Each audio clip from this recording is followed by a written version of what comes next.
श्री रामकृष्ण लीला प्रसंग स्वामी शारदानंद जी द्वारा लिखित पाठ संख्या 299। श्री रामकृष्ण देव के संबंध में नरेंद्र नाथ की अनेक कल्पनाएं और उन्हें समझने का संकल्प।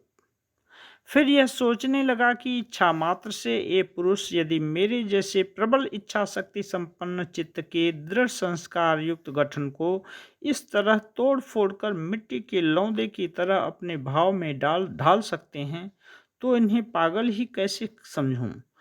किंतु प्रथम दर्शन के दिन मुझे एकांत में ले जाकर इन्होंने जिस प्रकार संबोधित करते हुए बातें की थी, उससे इन्हें पागल के अतिरिक्त और क्या मान सकता हूँ। अतः अभी जो उपलब्धियां हुई उनका कोई कारण मैं समझ नहीं सका और न इस शिशु सदृश पवित्र तथा सरल पुरुष के संबंध में कुछ स्थिर निश्चय कर पाया। बुद्धि का उन्मेष होने के अनंतर खोज तथा तर्क युक्ति की सहायता से प्रत्येक वस्तु और व्यक्ति के संबंध में एक मतामत स्थिर किए बिना मैं कभी निश्चिंत नहीं हो सका।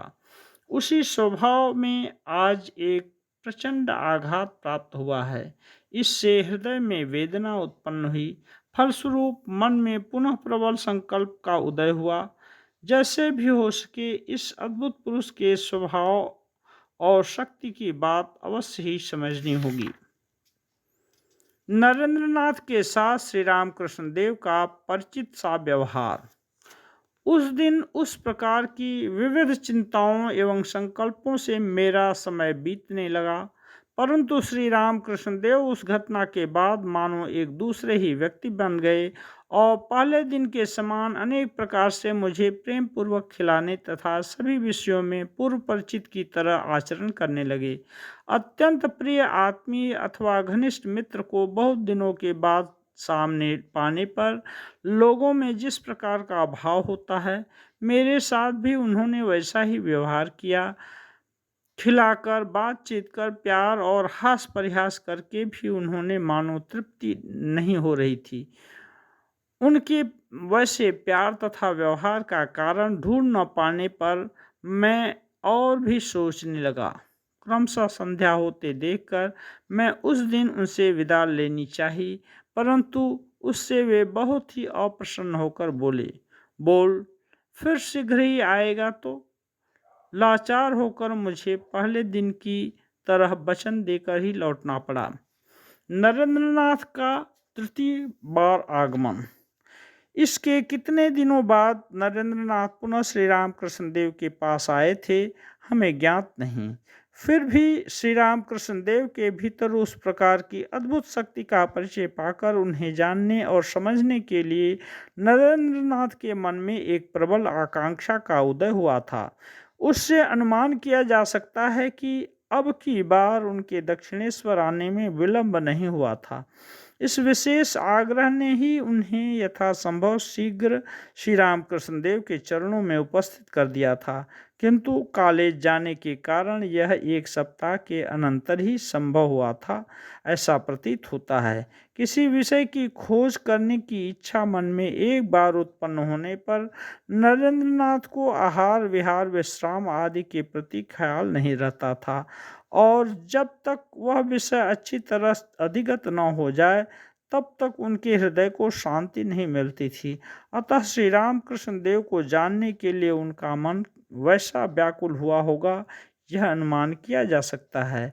फिर इस आशंका से कि पूर्व दिन की तरह कहीं पुनः उनके भाव में अभिभूत न हो जाना पड़े, नरेंद्रनाथ अपने मन को विशेष रूप से दृढ़ और सावधान रखकर ही श्री रामकृष्ण देव के पास आए होंगे, यह भी हम समझ सकते हैं। परंतु घटना अकल्पनीय ही हुई थी। श्री रामकृष्ण देव और नरेंद्रनाथ के मुख से उस दिन की घटना के संबंध में हमने जो कुछ सुना है, उसी को अब हम पाठकों के सामने रखते हैं। समाधिस्थ श्री रामकृष्ण देव के स्पर्श से नरेंद्रनाथ के बाह्य ज्ञान का लोप। दक्षिणेश्वर में उस दिन भीड़भाड़ अथवा अन्य किसी कारण से श्री रामकृष्ण देव नरेंद्रनाथ को साथ लेकर श्रीयुक्त जदुलाल मल्लिक के पास वाले बगीचे में टहलने चले गए। यदुलाल की माता तथा वे स्वयं भी श्री रामकृष्ण देव के प्रति विशेष श्रद्धा भक्ति रखते थे। उस बगीचे के प्रधान कर्मचारी को उन लोगों का आदेश था कि उनके न रहने पर भी यदि श्री रामकृष्ण देव वहां टहलने आए तो गंगा के किनारे वाली बैठक उनके लिए खोल दी जाए। उस दिन भी श्री रामकृष्ण देव नरेंद्रनाथ के साथ उस बगीचे में और गंगा तट पर कुछ समय टहलकर बातचीत करते हुए उस बैठक में आकर बैठ गए और थोड़ी ही देर में उपस्थित समाधिस्थ हो गए। नरेंद्रनाथ पास ही बैठकर श्री रामकृष्ण देव की उस अवस्था को स्थिर भाव से देखते रहे। इतने में एकाएक श्री रामकृष्ण देव ने पूर्व दिन की तरह बढ़कर उन्हें स्पर्श किया।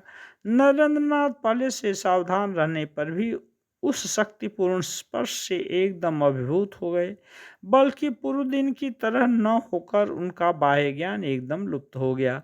कुछ समय के बाद चेत आने पर उन्होंने देखा कि श्री रामकृष्ण देव उनके वक्षस्थल पर हाथ फेर रहे हैं और उन्हें प्रकृतिस्थ देखकर मृदु मधुर मुस्कान कर रहे हैं। बाह्य ज्ञान के लुप्त हो जाने पर नरेंद्रनाथ के भीतर उस दिन किस प्रकार का अनुभव हुआ था उन्होंने हमें कुछ बताया नहीं। हमने सोचा कोई विशेष रहस्य की बात होने के कारण हमारे सामने उन्होंने प्रकट नहीं किया, किंतु बातचीत के सिलसिले में श्री रामकृष्ण देव ने उस घटना का उल्लेख करते हुए जो कुछ कहा था उससे हमने अनुमान किया कि संभवतः नरेंद्रनाथ को उस बात का स्मरण न रहा होगा। श्री रामकृष्ण देव ने कहा था, उपरोक्त अवस्था प्राप्त नरेंद्रनाथ से श्री रामकृष्ण देव के विविध प्रश्न। बाह्य ज्ञान का लोप हो जाने पर उस दिन मैंने नरेंद्र से कई प्रश्न किए थे। वह कौन है, कहाँ से आया है, क्यों आया है, क्यों जन्म ग्रहण किया है, कितने दिनों तक वह यहाँ पृथ्वी पर रहेगा, इत्यादि इत्यादि। उसने भी उस अवस्था में अपने अंतर में प्रविष्ट होकर सब प्रश्नों का ठीक ठीक उत्तर दिया। उसके संबंध में पहले मैंने जो कुछ सोच रखा था उससे उसके उस दिन के उत्तरों से वही प्रमाणित हो गया। उन सब बातों को बताने का निषेध है, परंतु इससे मैं जान गया कि जिस दिन वह नरेंद्र जान जाएगा कि वह कौन है, उस दिन वह इस लोक में नहीं रहेगा। दृढ़ संकल्प की सहायता से समाधि योग के द्वारा वह उसी समय शरीर छोड़कर चला जाएगा। नरेंद्रनाथ ध्यान सिद्ध महापुरुष है। नरेंद्रनाथ के संबंध में श्री रामकृष्ण देव को इससे पहले जिस प्रकार दर्शन हुए थे उसमें से कुछ बाद में उन्होंने हमें बताया था। पाठकों की सुविधा के लिए उसे हम यहीं बता देते हैं, क्योंकि श्री रामकृष्ण देव के उन दर्शनों के बारे में सुनकर हम जान गए थे कि नरेंद्रनाथ के दक्षिणेश्वर आने के पहले ही उन्हें वे सब दर्शन हुए थे। श्री रामकृष्ण देव ने कहा था,